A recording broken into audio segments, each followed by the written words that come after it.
Hello बच्चों, मैं हूं तापस कुमार सिंह। स्वागत है आप सभी का इस वीडियो में। इस वीडियो में आज हम लोग देखेंगे प्रश्न वाले 3.5 का क्वेश्चन नंबर 4 का 5 नंबर, यानी कि इस प्रश्न वाले का जो है ये लास्ट क्वेश्चन है। ठीक है, तो इससे पहले हम लोग जो है प्रश्न वाले 3.5 के जितने सारे क्वेश्चन था सब कुछ सॉल्व कर चुके हैं। ठीक है, आज हम लोग देखेंगे 5 नंबर, और 5 नंबर के बाद जो है फिर हम लोग अगले प्रश्न वाली 3.6 का जो है पहले उदाहरण देखेंगे, उसके बाद जो है प्रश्न वाली सॉल्व करेंगे। तो इस वीडियो में आज हम लोग सिर्फ देखने वाले हैं 5 नंबर को। ठीक है, तो 5 नंबर में क्या बोला गया है पढ़ के देखो सही से। तो एक आयत का क्षेत्रफल 9 वर्ग इकाई कम हो जाती है यदि उसकी लंबाई 5 इकाई कम कर दी जाती है और चौड़ाई 3 इकाई बढ़ा दी जाती है। यदि हम लंबाई को 3 इकाई, चौड़ाई को 2 इकाई बढ़ा दे तो क्षेत्रफल 67 वर्ग इकाई बढ़ जाता है। आयत की विमाएं ज्ञात कीजिए। आयत की विमाएं ज्ञात कीजिए मतलब क्या है कि लंबाई और चौड़ाई दोनों ज्ञात करना है। ठीक है, आयत में दो ही चीज होता है ना, लंबाई और चौड़ाई होता है। ठीक है, उसके बाद अगर हम लोग घनाभ की बात करेंगे तो उसमें 3 विमाएं होता है, लंबाई, चौड़ाई, ऊंचाई। ये तो आयत है, तो आयत में केवल दो ही चीज होता है। ठीक है, तो सबसे पहले आयत की हमें क्या करना पड़ेगा, लंबाई और चौड़ाई ज्ञात करना पड़ेगा। ये मान लेना पड़ेगा लंबाई और चौड़ाई। ठीक है, तो यहां माना आयत की लंबाई बराबर x इकाई है तथा आयत की चौड़ाई y इकाई है। ठीक है, लंबाई हो गया x इकाई और चौड़ाई हो गया y इकाई। तो बताओ आयत का क्षेत्रफल क्या होगा। हम लोग जानते हैं आयत का क्षेत्रफल क्या होता है। आयत का क्षेत्रफल बराबर लंबाई गुना चौड़ाई होता है। ठीक है, लंबाई गुना चौड़ाई। तो आयत का मूल क्षेत्रफल कितना होगा देखो, as we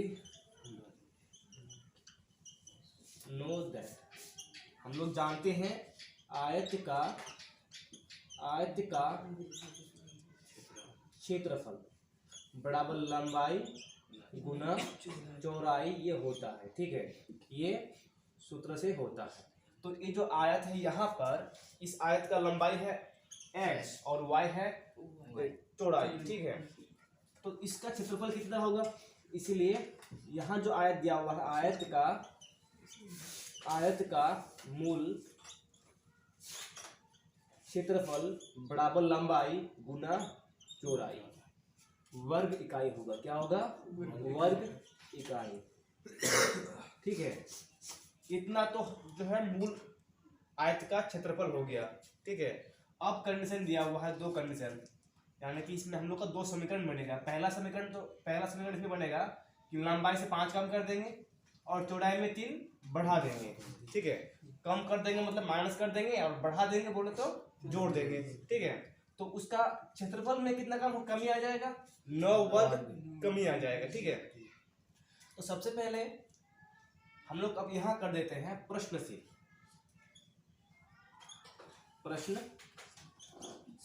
पहला कंडीशन। ठीक है ना,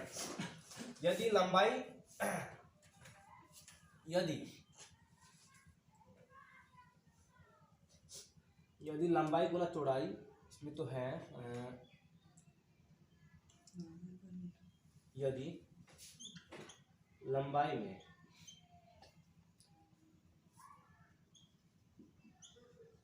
लंबाई 5 कम कर दे तो 3 बढ़ा दे। ठीक है, उसका कुछ लिखने से भी यहाँ नहीं करके ऊपर करते डायरेक्ट।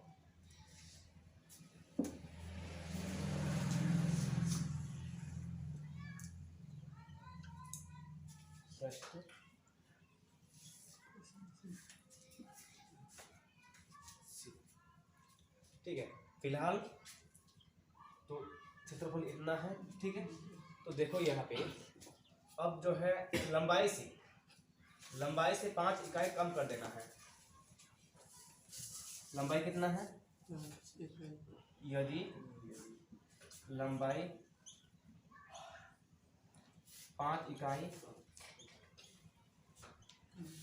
तथा ये तो बढ़ाना, ये तो कम करना है ना, कम तथा चौड़ाई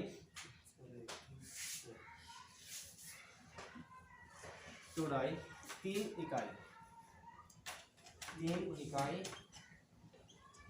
बढ़ा दे, 3 इकाई बढ़ा दे। ठीक है, यदि लंबाई और चौड़ाई में, यदि लंबाई को 5 इकाई कम कर दे और चौड़ाई को 3 इकाई बढ़ा दे तब क्या होगा। या फिर हम लोग ऐसे डायरेक्ट करेंगे तो डायरेक्टली कर सकते हैं। डायरेक्टली कैसे करेंगे, यदि मान लो कि लंबाई में -5 कर दिए, ठीक है, ये हो गया चौड़ाई में 3 बढ़ा दिए, चौड़ाई में 3 बढ़ा दिए, और दोनों का क्षेत्रफल कितना है, x और y है, उसमें क्या हो जाता है, ये 9 वर्ग इकाई कम हो जाता है, 9 वर्ग इकाई कम हो जाता है। तो इसको हम लोग ऐसे भी सॉल्व कर सकते हैं। ठीक है, तो डायरेक्ट करते हैं तो सब कुछ न लिख के इसी में करते हैं। ठीक है, चलो तो x में क्या करेंगे, पहला कंडीशन है कि 5 को कम करना है, लंबाई में 5 इकाई कम कर दिए, ठीक है, और फिर चौड़ाई में, चौड़ाई कितना है, y, चौड़ाई है y में क्या कर देंगे, 3 इकाई बढ़ा देंगे, बढ़ाने का मतलब जोड़ कर देंगे। ठीक है, जोड़ करेंगे, और आयत का क्षेत्रफल क्या होता है, लंबाई गुना चौड़ाई, ये लंबाई हो गया, ये चौड़ाई हो गया, यानी कि गुना में, लंबाई गुना चौड़ाई, लंबाई और चौड़ाई को गुना करेंगे तो कितना होगा, क्या होगा, क्षेत्रफल आएगा ना। तो क्षेत्रफल पहले अगर हम लोग का सिर्फ इसमें x और y था, x गुना y का क्षेत्रफल कितना आया था, x y था। ठीक है, और अभी x में यानी कि लंबाई में 5 कम कर दिए और चौड़ाई में 3 बढ़ा दिए, तो कितना क्षेत्रफल कम हो जाएगा, 9 वर्ग इकाई क्षेत्रफल कम हो जाएगा, यानी कि इसमें माइनस कर देंगे 9 वर्ग इकाई। ठीक है, 9 वर्ग इकाई। तो पहला समीकरण हम लोग अब सॉल्व करेंगे। इसमें देखो x गुना एक्स वाई होगा, अब इसमें प्लस प्लस प्लस होगा 3x, और फिर minus minus plus minus 5y, फिर माइनस प्लस माइनस 5 या 15 बराबर x y माइनस 9। ठीक है, यह देखो ध्यान से कि ये भी प्लस में है और ये भी प्लस में है। ठीक है, इधर ये प्लस में है, इधर माइनस में है, इसको उधर भेज देंगे तब भी कटेगा, तो डायरेक्टली काट देते हैं यहीं से। अब देखो 3x माइनस 5y और बराबर -9 प्लस 15, कितना बन जाएगा, इसीलिए 3x माइनस 5y बराबर 6, समीकरण 1 बन गया। ठीक है, फिर दूसरा कंडीशन क्या है कि यदि इस बार यदि हम लंबाई को 3 इकाई और चौड़ाई को 2 इकाई बढ़ा दी, तो दोनों तरफ बढ़ रहा है। ठीक है, तो लंबाई हो गया x, उसमें भी बढ़ाना है 3 इकाई, लंबाई को बढ़ाना है इस बार 3 इकाई, और फिर चौड़ाई को बढ़ाना है 2 इकाई, और मूल क्षेत्रफल कितना है, x y है, इस बार क्या होता है, ये भी बढ़ता है, कितना बढ़ता है 67, यानी कि 67 वर्ग इकाई बढ़ता है। ठीक है, तो यहाँ पर क्या कर देंगे, जोड़ देंगे, 67 वर्ग इकाई बढ़ता है, इसमें कम हो रहा था तो माइनस किए, इसमें बढ़ रहा है तो प्लस कर देंगे। ठीक है, अब देखो ये लंबाई गुना चौड़ाई है, इधर क्षेत्रफल है, तो x y, पहले x y होगा और फिर प्लस, तो सब तो प्लस में ही है। ठीक है, तो प्लस 2x, फिर 3 से y को गुणा करेंगे, 3y आपको गुना कैसे हो गया, प्लस 3 दूना 6 बराबर x y प्लस 67। ठीक है, तो इसमें फिर x y और x y दोनों कैंसिल हो जाएगा, तो यहाँ केवल बचेगा 2x प्लस 3y प्लस में है ना, तो बराबर कर देते हैं, बराबर 67 माइनस 6। तो इसमें 2x प्लस 3y बराबर 61, समीकरण 2। ठीक है। अब क्या बोला था कि किसी भी बीजगणितीय विधि से हल ज्ञात कर सकते हैं। ठीक है, तो बीजगणितीय विधि हम लोग विलोपन विधि भी ले सकते हैं, प्रतिस्थापन विधि भी ले सकते हैं, उसके बाद कौन सा विधि है, वज्रघनन विधि भी ले सकते हैं। ठीक है, तो बाकी जो है हम लोग सब तो किसमें किया है, विलोपन विधि में ही किए हैं। ठीक है, इसको भी कर लेते हैं विलोपन विधि से, विलोपन विधि। तो समीकरण 1 यानी करते हैं समीकरण 1 और 2 से। ठीक है, समीकरण 1 माइनस 3x माइनस 5y बराबर 6 और दूसरा 2x माइनस 3y बराबर 61। ठीक है, इसमें गुना करना पड़ेगा, गुना करेंगे तो ऊपर वाला को 2 से गुना करते हैं, नीचे वाला को 3 से। ठीक है, तो पहले इतना उतारो। हाँ, तो फिर यहाँ पर देखो, अब दोनों समीकरणों को क्या करना है, दो ऊपर वाला को 2 से गुना करना है और नीचे वाला को 3 से गुना करना है। तो यहाँ हम लोग लिखेंगे ऊपर गुना करके। ठीक है, तो 2 दिया 9x और फिर 2 5 10 y और साइन होगा माइनस का, बराबर में होगा 6 दूना 12, 6 दूना 12। ठीक है, उसके बाद फिर इसको गुना करना है, 3 दूना 6x माइनस 3 दूना फिर 3 4 9 y बराबर 3 1 3 6 6 18। ठीक है, ये हो गया दोनों समीकरण। तो अब इसको क्या करना है, साइन चेंज करना है। ठीक है, तो यहाँ पर हो जाएगा माइनस, यहाँ हो जाएगा प्लस, ये हो जाएगा फिर माइनस, ये 6x और 6x दोनों कैंसिल हो जाएगा, यहाँ बचेगा केवल माइनस y। ठीक है, माइनस y बचेगा, ऊपर माइनस में 10y है, नीचे प्लस में 9y है, तो केवल एक बचेगा माइनस में y।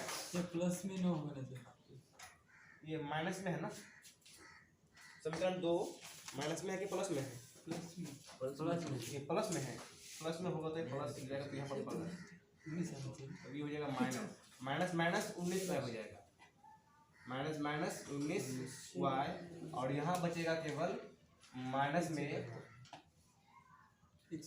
7, यहाँ बचेगा 1,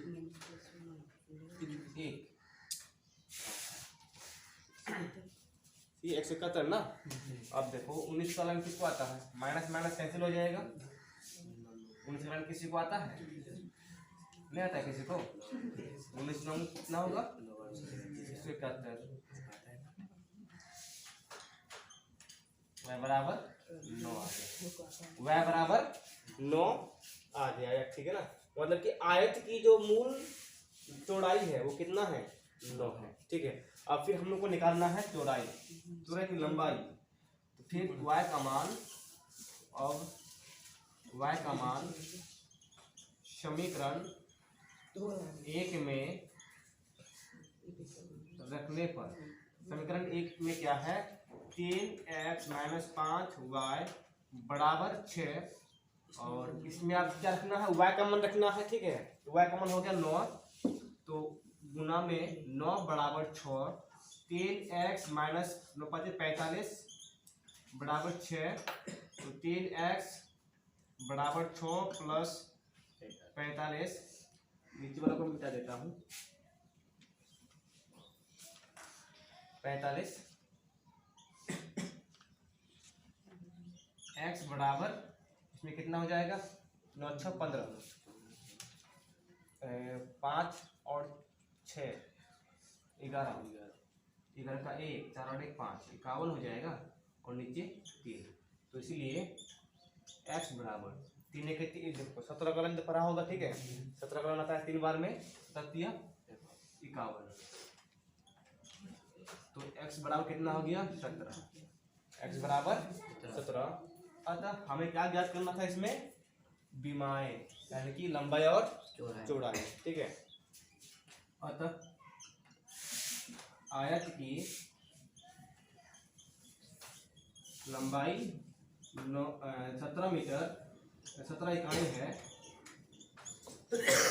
आयत की लंबाई 17 इकाई हो गया तथा आयत की चौड़ाई 9 इकाई। ठीक है, अब देखो इसमें ये दोनों का भी जो है क्षेत्रफल कितना होगा। अच्छा, अगर ज्ञात करना होगा आयत का मूल क्षेत्रफल कितना होगा। 17 9 100 ना 17 9 100 17 9 171 होता है। कितना होता है 153। कितना होता है 153। यानी कि अगर हम लोग को आयत का मूल क्षेत्रफल निकालना होगा तो कितना निकलेगा 153 वर्ग इकाई हो जाएगा। ठीक है, और मूल क्षेत्रफल क्या करना होगा तो आयत का 100 वर्ग 153 वही ना होता है। 17 9 153 होता है ना। तो अब कंडीशन जो इसमें बोला जाता है उसमें अप्लाई करके देखते हैं। पहला तो इसमें देखो कि क्या बोला है कि यदि लंबाई में 5 कम कर देंगे और चौड़ाई में 3 बढ़ा देंगे तो कितना वर्ग कम हो जाएगा 9 वर्ग इकाई कम हो जाएगा। तो देखते हैं इसमें 17 लंबाई है, लंबाई में अगर 5 कम कर देंगे तो कितना होगा 12 हो जाएगा ना। अब फिर देखो 9 में आप क्या कर देंगे 3 बढ़ा देंगे। 9 में 3 बढ़ा देंगे क्योंकि चौड़ाई है 9 में अगर 3 बढ़ा देंगे तो कितना हो जाएगा फिर 12 हो जाएगा। लंबाई 12 हो गया, चौड़ाई भी 12 हो गया और दोनों का क्षेत्रफल कितना होगा 144 वर्ग इकाई। समझ में आ रहा है ना।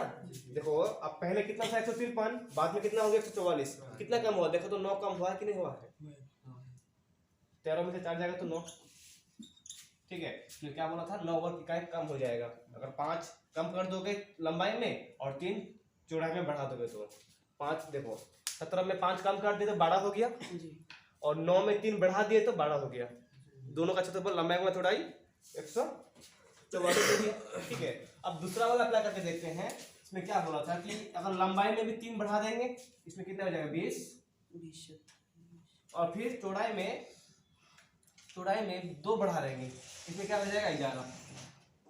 तब लंबाई गुना चौड़ाई हो जाएगा 11 दूना 22